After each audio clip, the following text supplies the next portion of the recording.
अनिल जी, धन्यवाद। और सारे साथी जिन्होंने अब तक ज्वाइन किया है उनका भी शुक्रिया। बेसिकली ये सामूहिक प्रयास है, एक साझा सपना है और उसके कुछ बहुत ठोस वैचारिक कारण है। मैं बोल रहा था कि ये किसी एक व्यक्ति की कल्पना नहीं है, यानी सिर्फ गालिब की कल्पना नहीं है। ये पूरे बिहार के वैसे लोगों की कल्पना है जो एक नए विकल्प में यकीन रखते हैं। न केवल यकीन रखते हैं बल्कि समझदारी से एक विपरीत परिस्थितियों में जमीन पर करने का कथक प्रयास करें। हमारी आपकी एक कोशिश है कि वैसे विकल्प के धाराओं को शिक्षक के रूप में अपने विद्यालय में बच्चों के अंदर एक सपना को पालने की कोशिश कर रहे हैं, उनको एक मंच दिया जाए। दूसरा कारण है कि आज जिस किस्म से दुनिया को चलाने की कोशिश की जा रही है या दुनिया को ऐसे ही चलेगी यह स्थापित कर दिया गया है, जिसका प्रमाण कोरोना है। तो ऐसे स्थिति में ये प्रयास जो है, चाहे इसमें आरटी फोरम बिहार हो या आरटी फोरम उसका नेशनल नेटवर्क हो, टीचर्स फॉर चेंज बिहार हो, या एक साझे विचार का एक हस्तक्षेप है हसरत मोहाने साइंसगर, हम एक शिक्षा का एक नया नैरेटिव बनाएं, क्योंकि उसी नैरेटिव से समाज में एक समावेशी विकास हो सकता है। तो ये जो छोटे छोटे प्रयास हो रहे हैं, जिन प्रयासों को इस सरकारी नैरेटिव में, मीडिया के नैरेटिव में, शासकों के नैरेटिव में, राजनेताओं के नैरेटिव में कोई जगह नहीं मिल रहा है, तो इस नियो नैरेटिव को हम समाज के सामने लाने की कोशिश कर रहे हैं। दूसरा महत्वपूर्ण कारण यह है कि साइंस एंड टेक्नोलॉजी का कोई विकल्प नहीं, ना विकल्प था, ना है और ना रहेगा। तो दुनिया को यदि आगे बढ़ना है, एक समावेशी विकास की कल्पना को धरा पर उतरना है,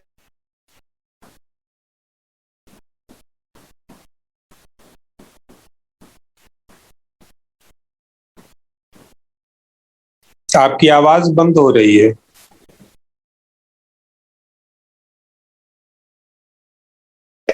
तो एक उद्देश्य ये भी है कि वैसे नवाचारी शिक्षक जो शिक्षा का एक नया नैरेटिव अपने विद्यालय में गढ़ने के प्रयास में है, वैसे लोगों का एक साझा मंच हो। और इसी उद्देश्य से ये कोशिश की। आज खत्म है सर पूरा। हो सकता है कि अभी हम इसमें जुड़ने वाले लोग कम होंगे, लेकिन कोई भी जब प्रयोग होता है, कोई भी पहल हो की जाती है, तो उसमें क्या बोलते हैं, महत्वपूर्ण ये नहीं है कि क्या बोलते हैं उसके कितने व्यूअर, महत्वपूर्ण है कि उसके पीछे का जो स्पिरिट, महत्वपूर्ण है कि उसके पीछे का जो भावना है। तो मेरा हम लोग का एक साझा स्पिरिट है कि बिहार के वैसे शिक्षक जो विपरीत परिस्थितियों में बहुत कुछ करने का प्रयास कर रहे हैं और कर रहे हैं। जैसे आज के ही जो हमारे दो वक्ता हैं, मृदुला जी, वो अपने अनुभव को रखेंगी कि किस प्रकार से कबाड़ के जुगाड़ से बच्चों के बीच वो विज्ञान को क्या बोलते हैं लोकप्रिय कर रही हैं, और बच्चों को क्या बोलते हैं उसको भाषा भी सिखाती हैं, उससे विज्ञान भी सिखाती हैं और कुछ साइंस की मेथड भी सिखाती हैं। यही नहीं, मृदुला जी और उनकी टीम जो हमारे दादनगर की टीम जो है, एक त्रैमासिक ई मैगजीन निकालती है। तो एक सुदूर इलाके में हर 3 महीने पर एक ऑनलाइन त्रैमासिक ई मैगजीन निकालना, ये कहीं ना कहीं वैसे शिक्षक समूहों के नवाचार का परिचायक है।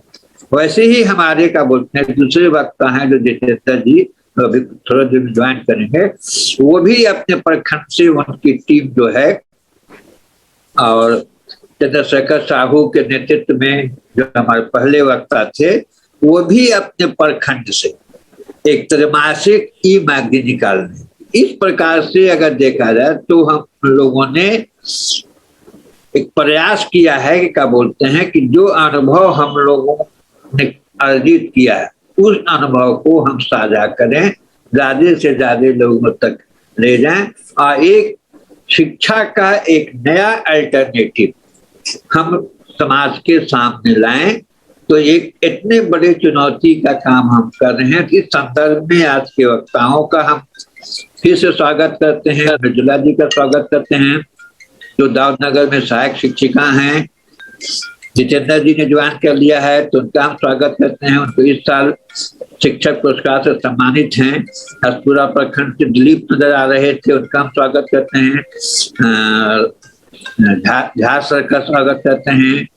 हम राजू रंजन जी का स्वागत करते हैं और उम्मीद करते हैं कि हमारे उसके नाम करेंगे। तो मैं अपनी बात को यही पर रोकता हूँ कि कोई भी प्रयास शुरू होता है तो शुरू में कुछ दिक्कतें होती हैं, लेकिन धीरे धीरे वो परवान चढ़ता है।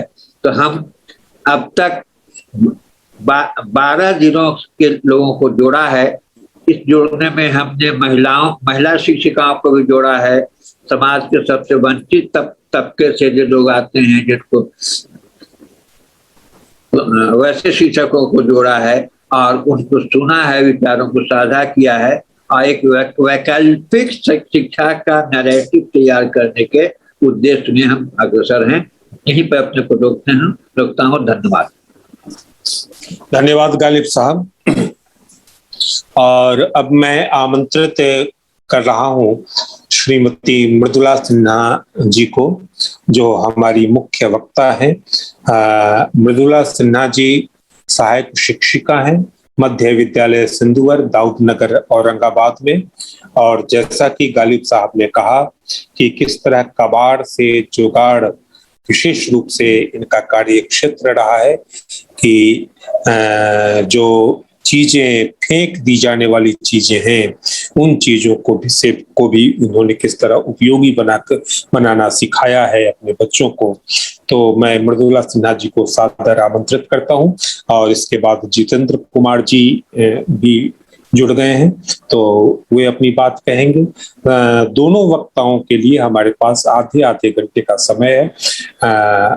उस बीच में वे अपनी बात रखा देंगे और फिर से सारे साथियों से अनुरोध है कि वे अपना माइक और वीडियो ऑफ रखेंगे और जब उनके बोलने का समय आएगा तो उसको वे ऑन कर लेंगे। मृदुला सिन्हा जी।